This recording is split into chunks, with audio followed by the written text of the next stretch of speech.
Yo, what's up, everybody? Steve Wallace here, and welcome to Hal Analysis. This is a series where we will be analyzing our film musical Hal King, which is available on Amazon Prime right now. So go watch it before this, pause this, go watch it, and then come back and watch this, and then come back afterwards and go watch Hal King again because it's that great and we love it, and we know that you guys love it too. So, we thank you to everybody out there who's continually been supporting Hal King and spreading the word. And I'm excited. More than excited, because I got my homie, my lead from Hal King in the building, Tyrik Ballard. Everybody, give it up for Tyrik. In the house. Yeah, What's up, what's going Tyrik? on, y'all? What's going on, Steve? How you doing, bro? Man, living the life, man. I'm excited to be living. Excited about this. It's been out since February, but people are still talking about it. It's still getting buzz, and that's how it is with independent projects like this. If someone finds out about it, it's like brand new to them. You know what I mean? Absolutely, absolutely. So that's how it goes, and I think we created something really different and special. So I think it'll keep on spreading. You know what I mean? Yes, we do. So I'm still watching it, man. Every day. every day. I listen. Anytime I get a chance to turn it on, that's what I watch. That's what's up, man. That's what's up. So, what was it like for you when I first brought you into the project, and like when you first got involved with it? How did did it feel for you to think about being a part of a project of this magnitude? So yeah, when you first brought me into it, like I was really just like I was nervous. Like I was excited. I never heard of like, like a kind of hip opera. I didn't. I walked in kind of like blind, but still like, okay, Mhm. well this could be cool. So Yeah, when you first presented to me the opportunity of, just like, hey, he was like, listen, just, he was like, he was so cool about it. He was like, listen, just let me hear you sing. And I sung, and you was like, well, you got the part. You was like, you look how I want how to look. yeah, And yeah. from there, like, we got straight to work. Like, you know what I'm saying? Like it was one of the coolest experiences I've experienced. So the whole point of HAL analysis is to really break down the aspects of a musical, of the film, of acting, everything like that, put it all together. A lot of times people experience something like this, they just let the emotions and the situation just kind of wash over them, and it just kind of hits them, or it doesn't hit them, or whatever. Right, right, um, right. but but there's some specific things that creatives do to try to make sure that it hits those buttons for people. You know what I'm saying? As I want to ask you, okay, maybe we'll do like one or two of your favorite scenes from the film, and then we just talk about it and just break it down and like see, okay, what actually went into making that happen. You know what I'm saying? Right, right, right, So right. what's the first scene? What's the first scene that you want to start with? Okay, so my favorite scene, like just like hands down, is basically like when me and Kat, we fall in love, and like we start noticing each other in the light that we've always seen. But it's probably my favorite song. Like that, I still remember the lyrics to this Oh, day. nice. So that was my favorite scene because like it really got to show like our romance blossom Uh when huh. basically when they watch the movie, they see why we shouldn't even had a romance, or what people were thinking about us having a romance in the beginning. But Yeah, yeah. yeah, that was my favorite scene. Yeah. So this is this is at the end of the scene right before. So what happens right before the scene is that Hal is in the audience. He just got through listening to Kat, his someone he's interested now. I mean, at the beginning of the film, they were kind of at odds with each other. Now we're seeing eye to eye, but at this point, they're starting to kind of connect. He comes and sees Yeah, her. She gives a big, powerful speech, and everybody in the crowd is like into it. And then they're walking outside the venue, down the street and stuff after. So check it out, and then we'll stop periodically because y'all got to watch it all in context. But we'll stop and talk right, about it. right, Here right. we go. Your words, they're electric. You're the poet with the gift. I'm just a Norway. No, when you're on stage, there's a light that shines on you. That's why the people listen the way that they do. People would listen to you too if you gave them something to hear.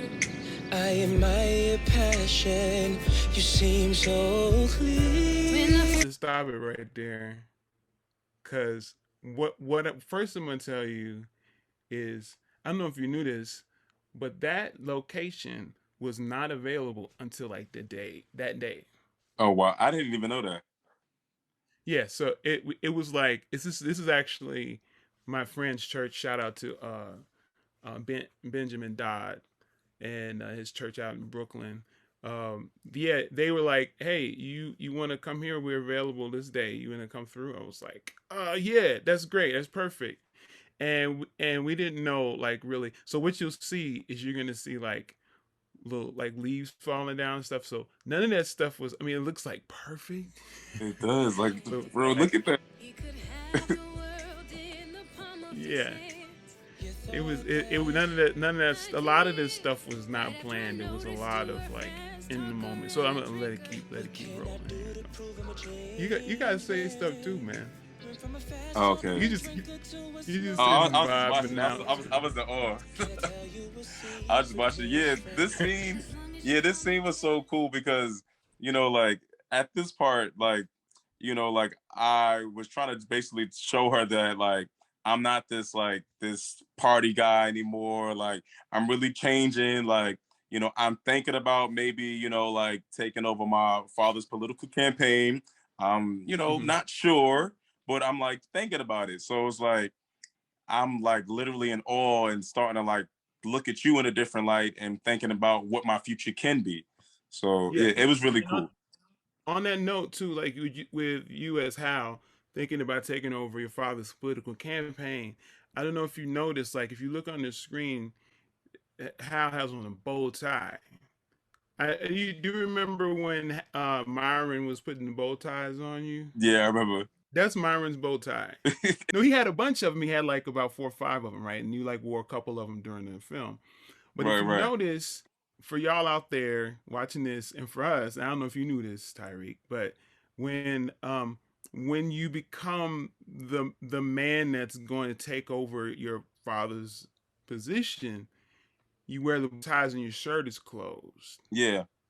And in the Every beginning of the every other movie, place, in the yeah, beginning, you like, everything was so loose and free and right, just right, like, right, just wild. And so now, yep, like, yes, like, yeah, I noticed that the dressing started to change because I started to show this change of a man of who I'm becoming now. So I'm not this kid yeah, anymore that's drinking and having fun and partying right, and yeah, yeah, yeah, and okay, so okay, the red door.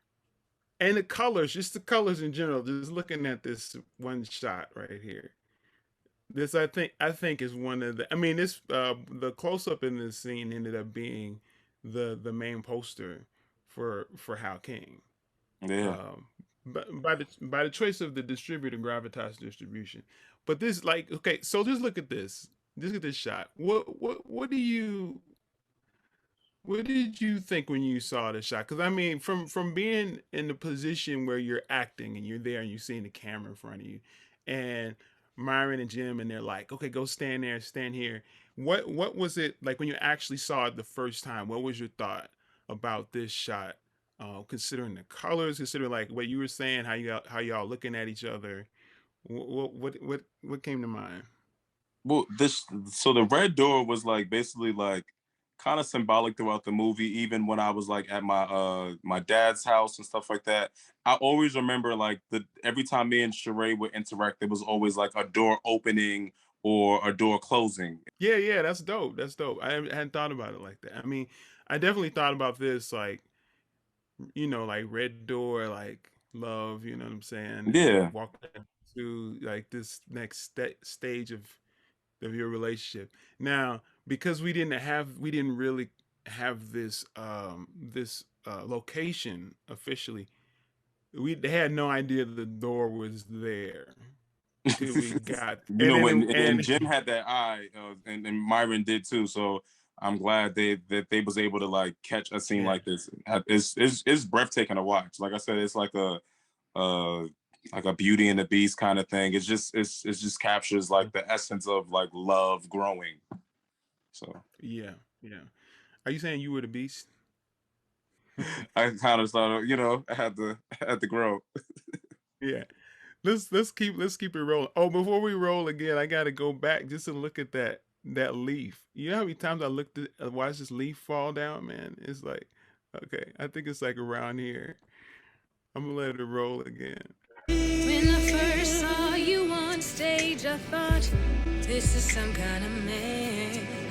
He could have the world in the palm of his hands. You thought that I'd make, I'm not sure I can make it on my own. Who said you have to be alone? I may need to find some help from a woman whose voice to the people is like velvet touching the skin. Feel smooth from the start to the end. I gotta pause it there because you know that line, you only got it one time. What I went for a fast. What was it? Fast movie. Not that one. Not that one.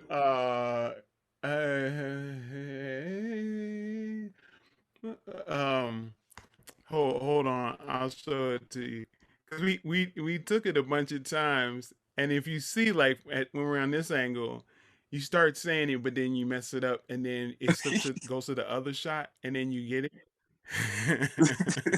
So because it's a fast line, it's real trippy. It's real trippy how I wrote it. But listen. Sure I can make it on my own. Who said you have to be alone? I may need to find some help from a woman whose voice to the people is like velvet touching the skin. Feel smooth from the start to the end. It's like yeah, it was like yeah. I don't even know. I can't even sing it now, but yeah, and so, but I always look at that. I'm like, oh yeah, we got that one shot, but it was like great on that one shot. I like that. I'm glad we got that. All you need is one shot. Yeah, I was trying to catch it so many times. I was like, oh my god, bro, I remember that. That was funny. I mean, even in the studio, it's like, even recording it, like it's a tricky line. Yeah, I remember, like we was in the studio trying to get that line, and I was like, if they could see bloopers, like the behind the scenes of all like the singing that we had to do to match, like like everything, like this was no easy time. Yeah, it's singing the whole way through, and it's like not really a song though, not this part. Right, this part was more dialogue. Yeah. So I mean, this is like in the opera world, they call this like accompagnato recitative. There's also secco recitative, which we've talked about that. Like we talked about the different type of recitative. So there's like the one that has the harpsichord sound. Yeah. Like that old keyboard sound. They call that basically like a dry recit, which is the piano can just kind of follow what the singer's doing. You hear that in like Mozart, and you hear it in Handel, and Bach, stuff like that. Bach didn't write operas, but yeah, Handel and Mozart, a lot of the other composers from that time period. And then the other part, like sometimes there's sections where people have to kind of, in operas where they sing dialogue, but it's a little bit more heightened emotionally. So it can't just be like one keyboard sound. Right. So what they'll do is they'll add like the strings and other stuff like that to kind of accompany what's happening when they're reciting the dialogue. Yeah. And that's why they call it recitative accompagnato. It basically means accompanied reciting. So that's what's really happening here. So being that way, you typically have a situation where it's not so just melodic. It's a little more, it's more speech pattern based. Yeah. I'll let it run some more so get into the duet proper. How did we get here? For so long I didn't feel any cheer in my heart. I grew dark, but life sparked something within me. His eyes are so sincere. I want to make my father proud of me. So here I am, feeling the strong need to carry the torch in my legacy. I feel terribly driven, but who am I kidding? I'm scared. I feel so alone. Remember when I kept on doing that? So no, pause there for a second. That was my Steve. This is my favorite duet. Like this. Like I still know the words to. But when I look into her eyes, I feel so. Like, oh man, this is what. Now, now, how did you feel about like the fact that because especially that opening, which in musical theater they call that a verse Mm-hmm. structure, like the ABA or whatever. Yeah, yeah. It's not, like in the R&B sense, it's not really a verse. It's something. It's like more like an intro. Mm-hmm. Um, but for that intro slash verse or whatever, how did you feel about that? Because that you all both singing at the same time, like, and it's almost conflicting, but it's not. You know what I'm saying? I mean, how listening to it, or even like in the midst of it, like, how did you feel about that? What were your thoughts? So I Either remember, what was the I remember when I first heard it, I was like, well, we're singing at the same time. How's this gonna work? But then when uh-huh. I heard it, it was so beautiful because it was just like we were like singing at the same time, but we weren't singing on top of each other. We were having a conversation through Mm-hmm. singing. It was beautiful. Like the way it came together, and then how, like it was filmed as we was like doing, the circle and stuff like this. Romance was like forbidden, and it was like, not really supposed to happen. So when it Mm-hmm. happened, it blossomed to something beautiful. So, Yeah. and I'm R&B, so I love love. Yeah, yeah. That's why I wasn't surprised when you picked the scene. You were like, "Yeah, the scene when we fall in love." Like, of course. Like, come on now, like you should have known that. Yeah, without a doubt, without a doubt. You're an R&B tenor, man. That's what it's all Right. about.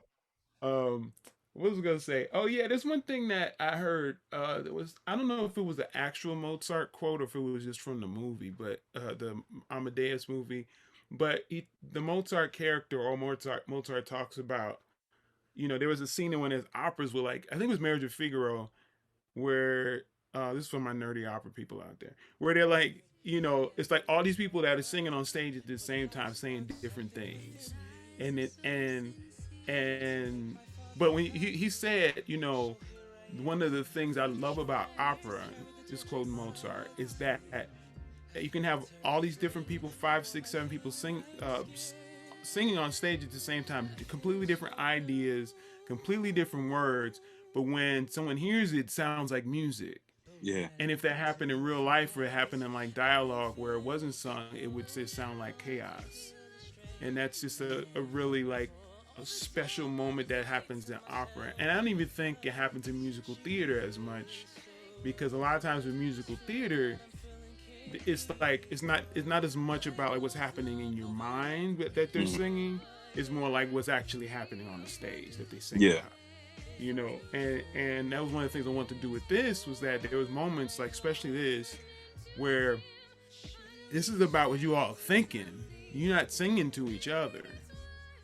Right. You both like kind of in the same place, and really the whole thing, when you're in the park and doing the spinning and all of that, is not really happening kind of at all, because it sort of crossfades from the other thing where you guys are when you kiss. Yeah. So It's yeah, it's like our thoughts, and it's like exactly. what it can be. Yeah, yeah. Check this out. Look in the back left. That white car is Jim's car. Next to that bus, Yeah, behind the bus. Now the behind bus the bus, doesn't I see really it. set off anything saying, "Okay, we're not." Yeah, it's, most of the stuff doesn't like hit you and be like, "It's not 1950," but then you're like, Jim's car is in there, and it's open in the back. The hatchback is open too because he had his gear and stuff in there. I can't. I see it, but I mean, I can't tell you how many times. I know Yeah, that irritated most you. people not. I guess people don't. Yeah, I like. There's nothing I couldn't take it out. I just like, well, I hope everybody's just looking But at me knowing the two you, of I y'all know you beautiful wanted people that car to singing, be out. without a doubt, without a doubt. And when you're on the set, it's like there's so much stuff going on. So I'm like, I'm not thinking, and I'm not looking right in the camera. And the other thing, Right. remember, it rained. It was It raining. did. It was Yeah, raining, this and like scene, like we had to.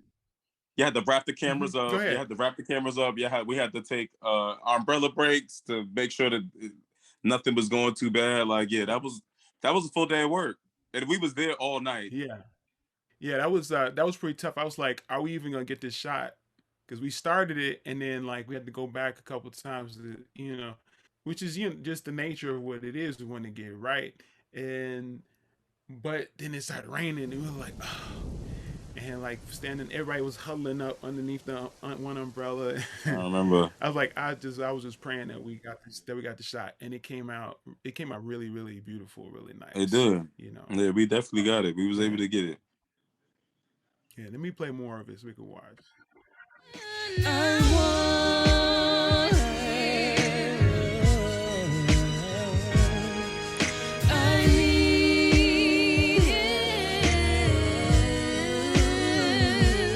This has gone on too long. Others might think it's not right, but in my heart, it doesn't feel wrong.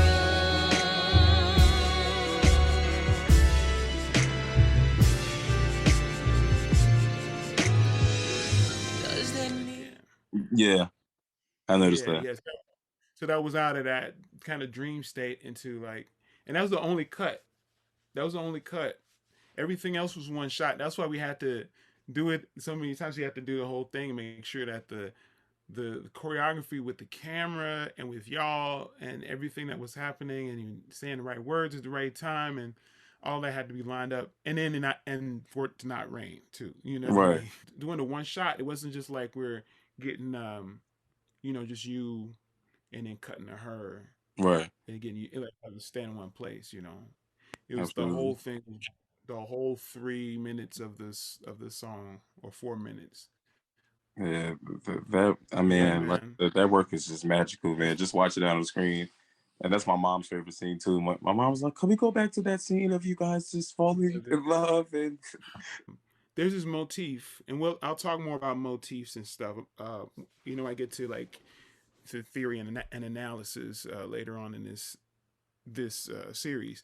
But a motif is like a short musical idea or a short idea in general. It doesn't have to be musical. It could be film. It could be in a book or whatever. It's a short idea that is used in a variety of different ways to create emotional impact. You know, and like as a opera composer, and getting my information being informed by the likes of Bach, Wagner, Puccini, who else? I mean, oh, and definitely like Schoenberg. Even later, I took a lot of their techniques that they use, but in a context that was more like native to my culture, like R&B or like soul music, and I right, use these ideas. Yeah, I use these ideas using like the music that I grew up hearing. You know what I mean? absolutely. So in this particular scene, this is like the full culmination of this one particular or these two particular motifs that are kind of intertwined with each other, which is love and destiny. Hmm. So the love motif is da da da da da da, right? Hmm. That you if you listening to Hal King going through the whole film, you'll hear that come back in a lot of different ways. Like Yeah, even in the final scene when you're fighting Screw, da da da da da da, and the horns. yeah, That's yeah. the reverse version of love. Which one is that? No, that's the new revolution. Okay, The I new, remember. I remember the motifs, and I remember you when you explained it to me too. Like I had yeah, my yeah, own like personal motif when like I would come out. Kat yeah, had her hmm own. I remember. yeah, yeah, yeah. I was paying But attention. this I one was like, right here, Mom. I said, pay attention to these motifs. She was like, what's this? I was like, well, Steve told me about it, but just listen to the, listen to the. yeah. Yeah. Well, it happens. What interesting is that, and this is one of the reasons why I wanted to do it as a film, is that people experience films like this all the time. Like when you're watching Avengers and the Avengers motif comes in or the Spider-Man motif comes in, it subconsciously impacts us, and we're like, you know what I mean? We feel it, but we're not like really brains turned on, or like unless you're a composer Right. or And it's arranger like or when you musician hear like that. this character is about to come. This is this character. You know what I'm saying?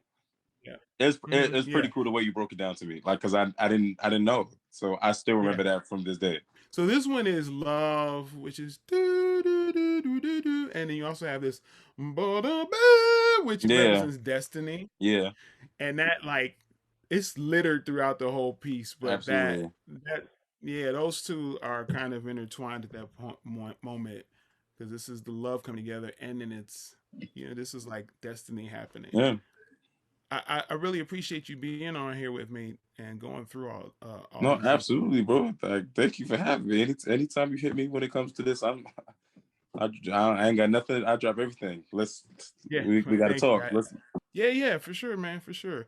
Um, yeah, looking forward to working with you again in the future and whatever may come up. And folks, hit us up. Hit up Tyrik if you need a vocalist for anything, an actor for anything.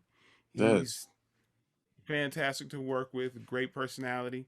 So, yeah. Well, speaking of that, like the future and stuff, like tell us what's going on with you in the future for you. I know you released recently a single. Did you hear it yet? Yeah, I heard it. Yeah, it's dope, man. I love it. I'll let you talk about it. What I really love about what you do, man, is you while you maintain a connection to like what's current and modern, you stay connected to like the origins of like R&B and soul music. So Yo, oh my that's God. Listen, I remember. So I'm gonna tell everybody, but I remember when me and you had this conversation. You was like, "Well, Tyrik, you should also, and this is before Bruno put out "Leave the Door Open." Me and you had the conversation. You was like, "Tyrik, like you should like also incorporate like the old school sounds of music, like R&B, the old school soul, funk." Me and you had this conversation. I don't know if you yeah, remember, but we had this I remember. conversation, and I still and I take that with me every time I'm in the studio. I'll always try to add those elements of kind of old school music to a new school kind of sound. You can find me on Instagram at Tyrik Sings. I just dropped my single. It's called Sweetness, and I'm currently recording my project right now. I'm about to just release good R&B music. Good music, and it's Thank you, good bro. for make your heart feel good. You know what I mean? So Yes, and that's the goal. Thank you, bro. yeah, exactly. Cool, man. Thank you, Tyrik. I appreciate this time with you, man, and your insight on that scene, Hal King, and Thank you, brother. I appreciate you. definitely. Everybody out there, thanks for checking out Hal Analysis. This is Steve Wallace. Keep an eye out. We got more episodes coming up. We're gonna have Sheree Moultrie, who played Kat, Myron Davis, who is the director. I don't know what order you're watching these in, so whatever order, you just go to the next one. We're gonna have some more analysis going deeper into the music and how it's put in, like really, really nerdy stuff. So for you, Yes. thank y'all for checking this out. Check out Hal King Now on Amazon Prime right now. Check that out. Go check it out now. Hal King. Peace.